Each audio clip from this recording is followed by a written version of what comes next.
So, good afternoon, everyone. So, I am Aljulaika A. Gabuli. So, today I will discuss to you the continuation of Elijah Katuga's reporting, so, which is the chapter 7. So, my motivation is believe you can, and you're halfway there. So, it emphasizes the importance of a positive mindset. So it means that if you believe in yourself and your abilities, you already accomplish half of your goal. So it encourages individual to have a confidence in our abilities and to approach challenges with a positive mindset. So question number 1. So it is no easy task for this link with the student's learning and connected with assessment given to student. Letter A, traditional assessment. B, alternative assessment. C, authentic assessment. And letter D, evaluating educational technology effectiveness. So the correct answer is evaluating educational technology effectiveness.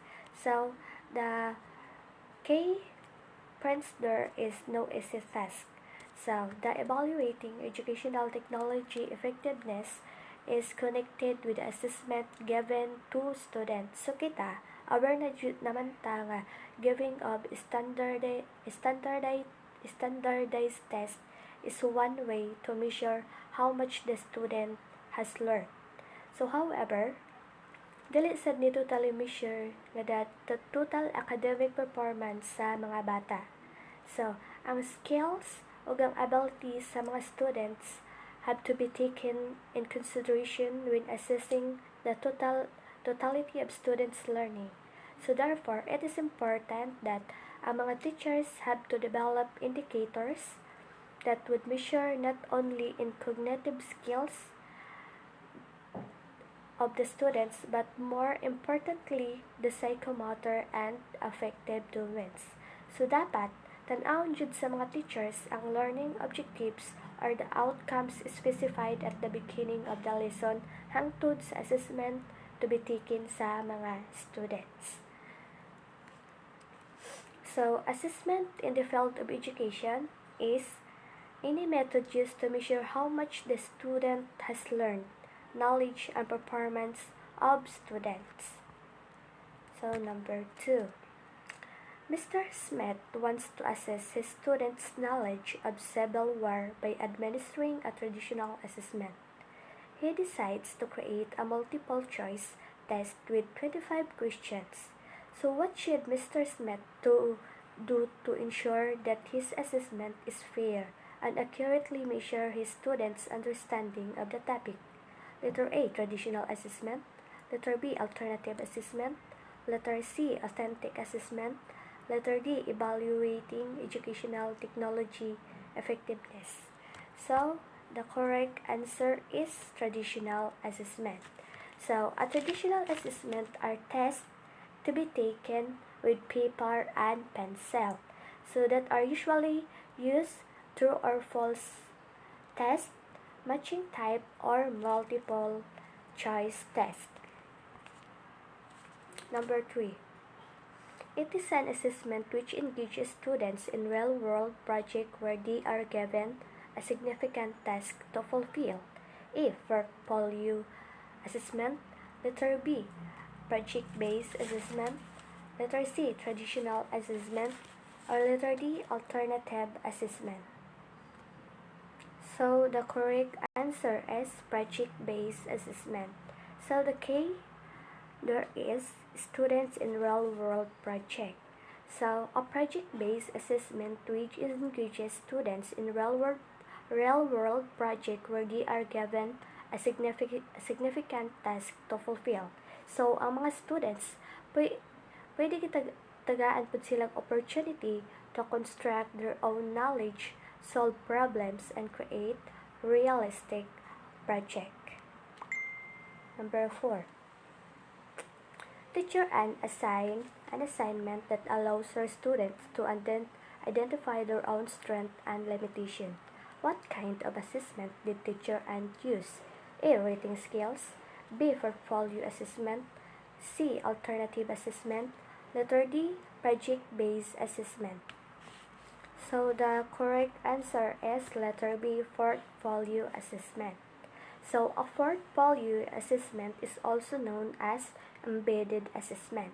So it is considered a long-term assignment which ang mga students can see and discover sa ilang own strength and weaknesses nga dapat nilang i-improve as they go along the process of learning. So, ang mga students may mag-take jud sila time in completing their portfolio. Then, ang mga teachers pod may take sad sila time to evaluate the portfolio sa mga students, but it is worth doing for both teachers and students can see their progress and students' accomplishment and learning. So, ang portfolio can be done electronically called as e-folio, or e-portfolio.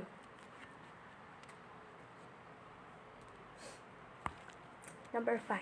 It is an evaluating tool that indicates specific criteria that allows students to keep on track of finding things they need to complete and perform. Letter A. Checklist. B. Rating scale. C. Rubrics. So the correct answer is checklist. So a checklist is an evaluation tool that indicates specific criteria that allows students to keep on track on the things na need nila ma-complete and perform. So this is also being used sa mga teachers to judge and evaluate the knowledge and skills performed by the students. So this is usually in a yes or no format that used to record the performance sa mga students individually, by group, or in the whole class. So this is the example of checklist evaluation, performance assessment evaluation checklist. The format there is yes or no, then remarks. Number 6. My sister's teachers made the announcement that she was going to give out the students' report cards. My sister received excellent marks while picking up her report card. Which type of evaluation did the teacher use? A. Rating scales. B. Rubrics. C. Checklist. So the correct answer is rating scales. So a rating scales is an evaluation tool that allows the teachers to indicate the degree point or observation equivalent to the behavior or skills nga gipakita sa mga students. So it also indicates the criteria which are graded through numerical value, example 1, 2, 3, 4, or descriptive words as exemplary, superior, satisfactory, or unsatisfactory. So this is the example of rating skill evaluation tool. The criteria there is the exemplary is 4, then the superior is 3, the satisfactory is 2, and unsatisfactory is 1, then the remarks.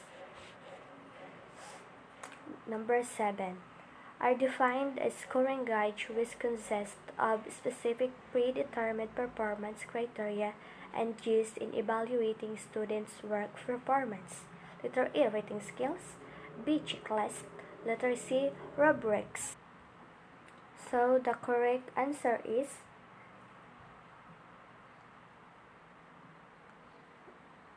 rubrics. So rubric is defined as a scoring guide which consists of specific predetermined performance criteria and used in evaluating students' works and performance. So it allows teachers to grade the performance sa mga students in a more precise manner. So this helps students to determine the areas they need to improve on and better the next assessment. Number 8. It is a non-traditional method of measuring students' mastery and skill level. A. Alternative assessment. B. Traditional assessment. C. Portfolio assessment. D. Project-based assessment. So the correct answer is alternative assessment. So alternative assessment requires learners to reflect on their overall learning to determine nga unsa nga information and skills they need to use to solve a given problem. So example is observation, making essays, interviews, performance task, exhibit, and demonstration. So the purpose of alternative assessment is to determine what student can and cannot do. Number 9. So they should see it that the learning objectives or outcomes specified at the beginning of the lesson will come into fruition through the assessment to be taken by the students. A. Parents. B. Evaluator. C. Teachers. D. Administrator. So the correct answer is teachers. So dapat tanawon jud sa mga teachers and learning objectives are the outcomes specified at the beginning sa lesson hangtod sa assessment to be taken sa mga students. So next is number 10. So the teachers check over the task and assessment that were required of them. The teachers evaluate all these and their learning process using A. Checklist. B. Rating scale and rubrics. C. Checklist and rubrics. C. Checklist and rating scale. So the correct answer is checklist, rating scale, and rubrics. So after the students submit the requirements, project, and other assessment, ang mga teachers are need to evaluate all these and learning process using the checklist, rating scales, and the rubrics.